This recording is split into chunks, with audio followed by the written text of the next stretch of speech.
9th standard subject Gujarati lesson number 17 छवि भीतरनी आधा बाकी है वो हम इस वीडियो में देखेंगे। तो हफसी व्यक्तिनो जे प्रसंग है पूरो थाय छे ने त्यार पछीनो जे प्रसंग है ते जोईए। उपनंदी घटना पछी न्यूयॉर्क ने मोटी पंचतारक होटल, उसके बाद न्यूयॉर्क की बात है कि वहाँ पे सबसे बड़ी होटल है जिसका नाम है पंचतारक। मारी एक प्रकाशक भाई सिंधिया साथे लंच मीटिंग हती, बराबर। तो ये होटल में कई होटल में पंचतारक होटल में एक प्रकाशक है जेनु नाम है सिंधिया बाई, सिंधिया बाई साथे बराबर लंचनी मीटिंग हती। अमे बंनेए मनोमन पौणा थी 1 कलाक फाळवेलो, पण वात वात में 2.5 कलाक निकली गया। तो दोनों ने टाइम तय किया था, 1.25 कलाक मतलब 45 मिनट तय हुआ था, लेकिन बात इतनी चली कि टाइम ज़्यादा बढ़ गया, 2.5 कलाक थई गयो, 2.5 घंटा हो गया। एक पछी एक वानगी कस आवती गई, पण पेट सुधी मांड 2-3 मोटा चमचा पहोंच्या हशे। सिंथिया कहे मारी एक बीजी मीटिंग है एटले मारुति टेक्सीए जवुं पड़शे। मैं कह्युं मने ककड़ीने भूख लागी छे, गाजरनी केक ने इटालियन कॉफी कापुचीनो पीधा पछी ज हूँ तो ऊभो थईश। तो क्या हुआ, जो साथ में थी सिंधिया, उनको और मीटिंग के लिए जाना था, तो उन्होंने बीच में ही बोल दिया कि मुझे तो और मीटिंग अटेंड करने के लिए जाना है। तो लेखक कहे छे कि मने तो बहुत भूख लगी है भाई, हूँ तो बधुं खाई पीने पछी ज इटालियन कॉफी और कापुचीनो पीश, त्यार पछी ज हूँ तो अहींयाथी ऊभो थईश। बिल चूकवीने सिंथियाए जेवो हॉलनी बहार पग मूक्यो कि मारा टेबलनी आसपास पीरसणियाओनो मेळो जेवो जामी गयो। तो जैसे ही बिल पे किया उसके बाद सिंथिया बाहर निकल गए। उसके बाद देखा तो पीरसणिया मतलब वहाँ के जो वेटर थे वो टेबल के आसपास आ गए, लेखक को पूरे तरह से घेर लिया। मने थयुं नक्की आ टेबलનું બુકિંગ હોવું જોઈએ ને મારે જરા ઉતાવળ કરવી જોઈએ। ત્યાં એક અશ્વેત પીરસણિયાને बंगाली मानीने मैं बाजू में बुलाव्यो। तो लेखक ने यह सोचा कि शायद इस टेबल का बुकिंग होगा, इसके लिए मुझे खाने के लिए थोड़ा जल्दी करना पड़ेगा। इसके लिए लेखक ने क्या किया, वहाँ पे एक अश्वेत मतलब कि काला आदमी था, बंगाली था, उसको बुलाया और कहा कोलकाता में रहता मारवाड़ियों ने हिंदी बंगाली में इन्हें पूछ्યું, बराबर, और बंगाली भाषा में पूछा उन्होंने कि आ बधो जमेलो सानो छे। ये बांग्लादेशी मुसलमान निकल्यो।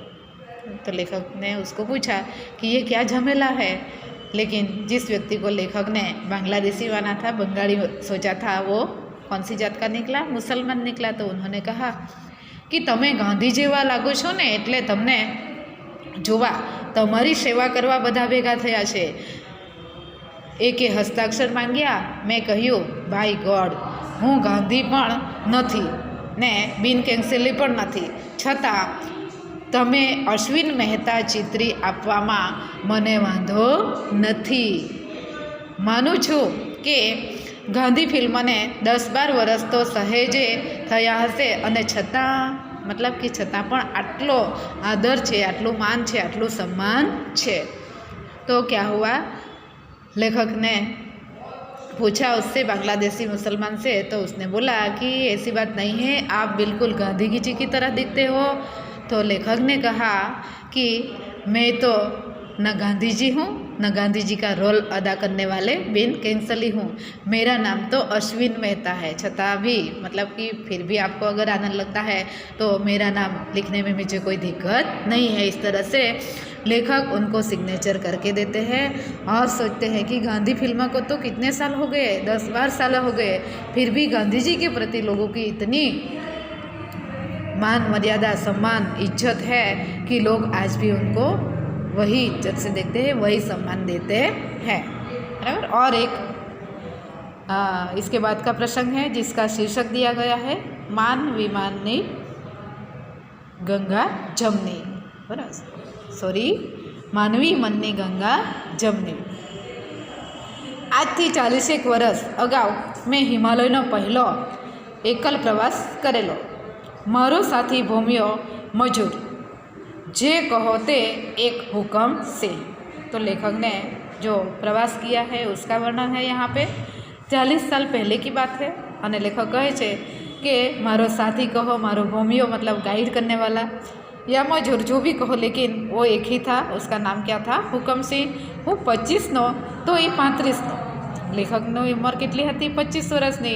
तो एनी केटली हती? 35 मतलब 35 वर्षनी। एमना करता मोटा हता। हुकमसिंह मारा पर खुश, कहे 15 वर्षथी मैदानना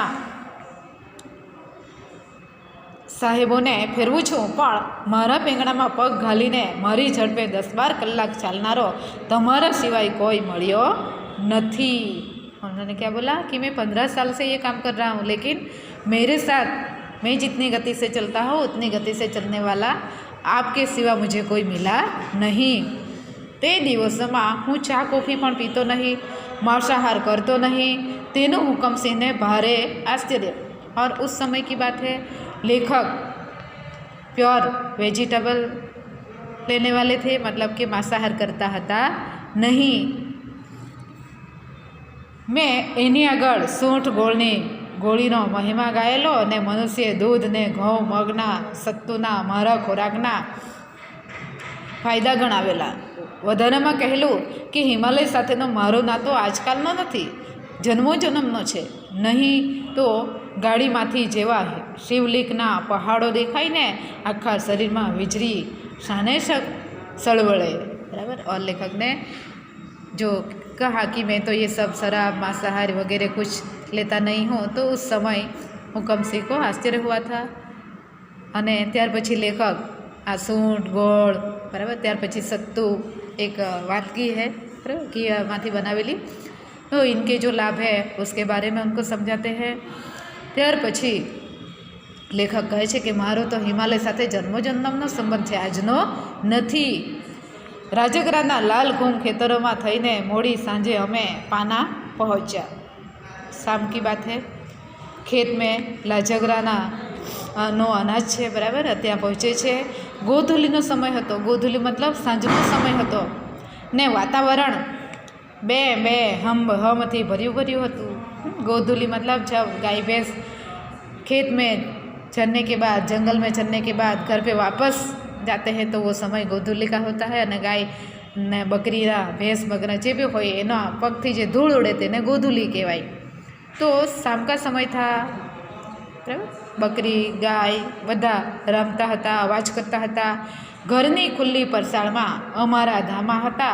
મારું દૂધ સૂટ સત્તુનું ભોજન હું પતાવતો જ હતો ત્યાં મોટું તપેલું ભરીને બાફેલા બટાકા આવ્યા। तो धामा नाकिया था मतलब वहाँ पे ठहरे थे। तो उसी समय क्या हुआ, लेखक जो साथ में लाए थे सूट सत्तू और साथ में दूध मंगवाया था, तो ये भोजन तो लेता जाता। उसी समय क्या हुआ, मोटू तपेलू भरीने बाफेला बटाका आव्या।